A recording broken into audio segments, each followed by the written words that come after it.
On this episode, we are excited to welcome a man who is a 7-time world champion and the first boxer in history to win world titles in 5 different weight divisions, from welterweight all the way to light heavyweight.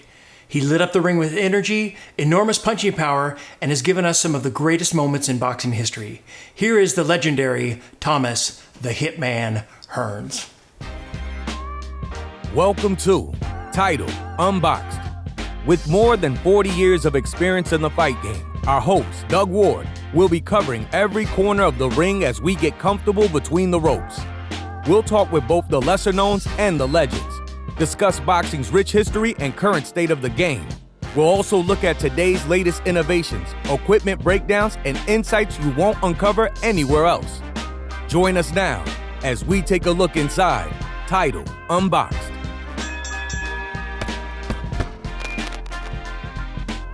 Thomas, thank you so much for joining us on Title Unboxed today. Well, thanks for having me. I appreciate it. Well, the timing's great because we're just coming off of a recent kind of anniversary, a celebration, and that is the meeting between you and Sugar Ray Leonard 40 years ago. Wow. Yeah, time moves fast, man, when you're busy. When you're sitting around not doing nothing, time just passes you by. That's kind of the way that goes.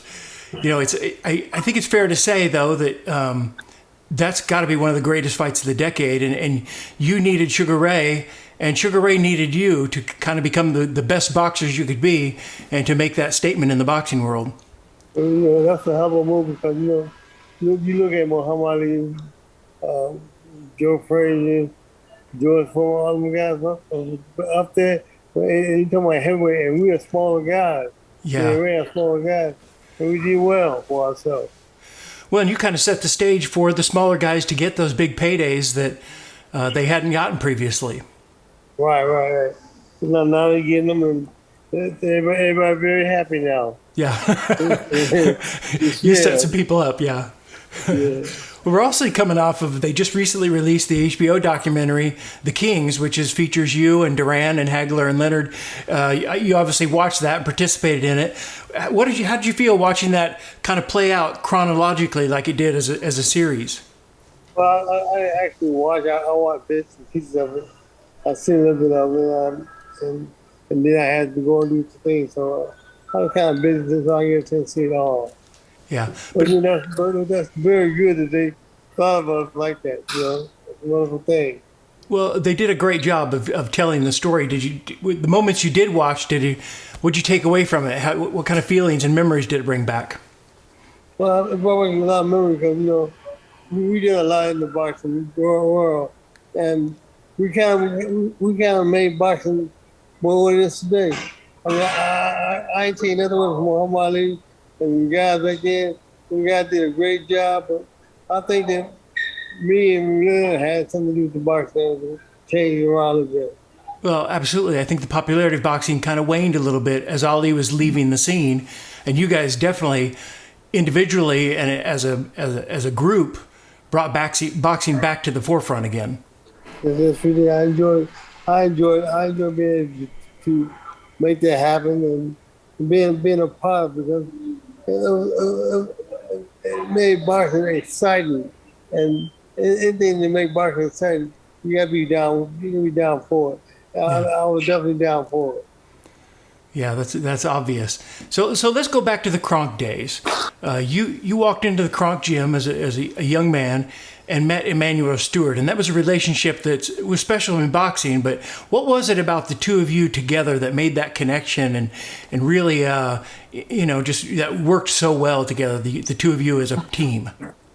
Because many men, we understand what we were doing with each other. We need each other in order to be somebody to make a name for ourselves. And we got together and decided that we were going to chat and do everything we possibly can to make things boxing good for each other. And that's what we did. We got together and made plans and made things happen in boxing. Well, the Kronk colors, the doors of that gym are iconic.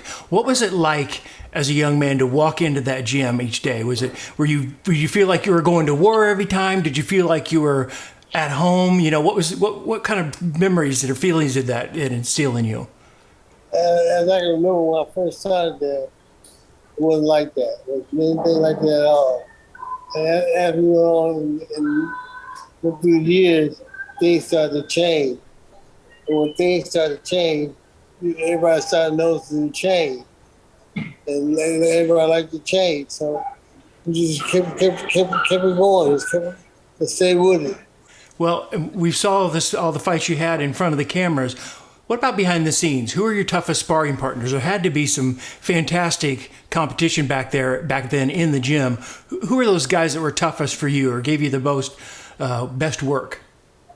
I had tons of guys, man. Henry Kennedy was one was champion. Bernard May, I thought Bernard Superbad May. I mean, I had Dewan Johnson, a lot of guys, man, a whole lot of guys that really gave me good work. Well, it was a talent. It was a stable full of a talent for sure. Yeah, we had a stable that had nothing but talent, and everybody was improving. Everybody that kept improving, and you sit there and didn't improve, someone wrong.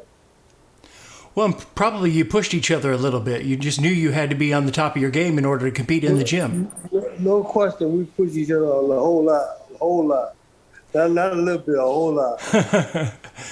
So let me ask you this: there's some stories out there about Emmanuel and Stewart and you and just in general. So let me ask you this, and you tell me true or false. As an amateur, you weren't a huge puncher like you became known for in the pros. I think I'd read where Emmanuel said that what he taught you, what you guys really worked on once you transitioned into the pros, was really squeezing your fist at the end of your punch. So as you made contact, you squeezed your fist just that little bit more to increase the impact. True? No, not squeezing your fist. Your fist will always be tight and hard, but it's the shifting of your body, shifting of your body. So it's really just in leverage and weight distribution. Right. Okay. It's just how you plant your feet when you punch. You don't plant your feet, your punches are gonna be hard. Well, that was I mean, you're one of the few guys that when you made that transition into the pros, there was an obvious change in your fighting style. Oh, most definitely. Everything had to change. They had to switch over. Our first was a boxer, and then became a boxer puncher. Yep. That's what changed things when I became a boxer puncher. At first I was just mostly using the left hand, quick left jab, and every night in the right hand with the right hand, I have a hold on the punch, but now I use jab and shift. I got a whole lot of power behind everything. Well, and one of the best jabs in that division at that time, for sure. Thank you. So thank you very much. Yeah. Another thing was Emmanuel, he didn't like you getting massages before a fight. No, man. Massage is fine, but not the legs. As long as you don't mess with the legs. The legs is the main problem. Well, wasn't that one of the stories going into the Leonard fight that somebody was massaging your legs before the fight and he lit into him? That was a mistake, a very big mistake. We'll never make that mistake again. And the other one was cutting your hair. You like to get your hair cut before a fight, and he kind of thought it was like who's the guy, the Greek mythology that did get his hair cut. Yeah. He thought it was voodoo. He thought if you get your hair cut, it weakens you. Yeah, but it all depends on how you think. Whatever you think, then use this one to be. Yeah. Any? Did you have any pre-fight rituals like that? Things that you were superstitious about, or that you just regularly did heading into a fight? No, just don't talk smart to me before a fight, because you pile it up, whoop it up on your butt. Yeah. So leading into that first fight with Sugar Ray Leonard, you had become a dominant force in the welterweight division. I mean, stopping Pepino Cuevas in a devastating fashion in a way that he'd never been stopped before, and nobody had ever seen that. And there was some rumors that the showdown with Leonard was supposed to happen before it actually did. Dundee pulled the reins back and said, "No, I'm not sure Ray's ready for that yet. We want to let the fight build and give it some time." Is that story true? Is there facts to that? Well, Dundee took his time before he let the fight go on, and he had thought and his beliefs of what's going to happen and how the fight was going to go. So we had to wait until we were ready to go. Well, in that fight, you really demonstrated for the first time your ability to box, at least on that kind of a stage. And people saw, wow, this guy isn't just a puncher; he's a boxer. How did that impact you going forward? Beyond that fight. Well, we sit back and we concentrate a lot. We concentrate on. I concentrated and thought about what I had to do to be successful in the fight, and that's all I wanted to be, was be successful. So I sit back and I thought about how I'm going to approach him, how I'm going to start all off. Start the fight off with the jab to work it, and once I get the jab working, I can do anything I want to do behind the left jab. Well, it's all about the jab, right? I mean, the jab dictates the pace of the fight, the distance of the jab sets everything up to happen. You use your jab properly, you make anything happen you want to make happen. Yeah. So let's skip ahead to then your fight with Roberto Duran. That, in my opinion, that was one of the quintessential Thomas Hearns fights. I mean, I don't know that anybody could have beat you that night. You were so focused. It seemed obvious from the very first second of the first round that you had a game plan and you were going to stick to it, and there was nothing going to stop you. Any Duran that showed up that night probably wouldn't have fared much better.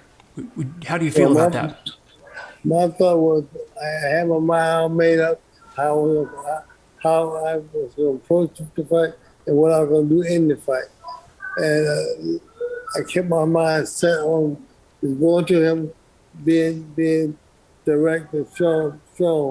And once I got his face, just show him how strong I really were. And I showed him, and he didn't like it. And I knew if he didn't like it was an easy fight. So you could see even before you dropped him. I think you knocked him down there was maybe like 30 seconds in the last round. You saw before that, okay, I've got this. I've got it. Round? The first round. Okay. I think you knocked him down 30 seconds before the end of the first round, right, and then dropped him again before the round ended. At what point did you really get a sense, okay, I got this guy, it's just a matter of time? Well, once I see he having problems with left jab, the left jab is the key to the fight. Because when you get a man watching left jab, once you start watching left jab, you do anything out from left jab. And I seen that was happening for me, it made it easy for me. Well, and really set him up. I think he thought you were going to go to the body. Instead, you dropped and come over the top of that right hand. That was all she wrote. That's why I told you it made it easy for me. Because I faked doing one thing and did something different. He was not ready for that. Yeah. Well, and that kind of set the boxing world on notice. If they hadn't before, they were then. Because that was, you did to him what nobody had ever done before and has never done since. Duran, I'm telling you, Duran's not even got to fight. No. Not for anybody. When he wants to fight, he can fight. Yeah. And then that really set the stage for the Hagler fight. And you knew going into the Duran fight that you had to put on a dominating performance to get Hagler in the ring. Yeah? Yeah, I had to put a dominating performance on to get interested in fighting. So heading into the Hagler fight, had you planned from the onset to take it to him, to be aggressive, or had you toyed with the idea of boxing and staying on the outside? No, I started about boxing. I said, no, I can't boxing because he's a left hand, he's softball. I said, I gotta take it to him. I can't play with him. I gotta take it to him and try to get him out of there. And I did just that. I took it to him, I tried to get him out of there. Unfortunately, things changed. Well, but you busted your hand in the first round. Do you think things might have gone differently if that had not happened? If I didn't hurt my hand, it was definitely a little bit different outcome. Well, definitely a little different outcome. guess the other thing you showed people is you had an uncanny ability to fight on the inside. For a long, rangy guy, you could also bang inside, and that left hook to the body was devastating. Well, I had some good body shots. I also have a good right hand to the body, a straight right hand to the body. That usually hurts people very much, a lot in the fight too. Well, it definitely slows them down and takes the wind out and takes their legs away, correct? Takes all the wind out. It sucks all the wind. You know, going back to sparring, there's a famous clip of you at the Deer Lake Training Center with Muhammad Ali sparring Ali. And although he wasn't probably at his prime and probably not going all out, even in that you demonstrated your ability to hang with somebody on that level.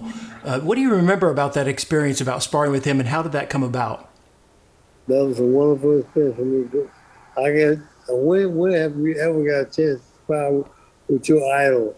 Yeah. I like Muhammad Ali. I want to be just like Muhammad Ali. I got a chance to box him. It really made a big effect on my life. Made a big effect, a great effect on my life. Oh, it's great footage. It's fun to watch, to see two legends going at it like that. Yeah, I had a great time. I appreciate that. So who were your idols growing up, Thomas? I mean, of course you got Joe Louis was from your area. Sugar Ray Robinson was born in Detroit but moved on.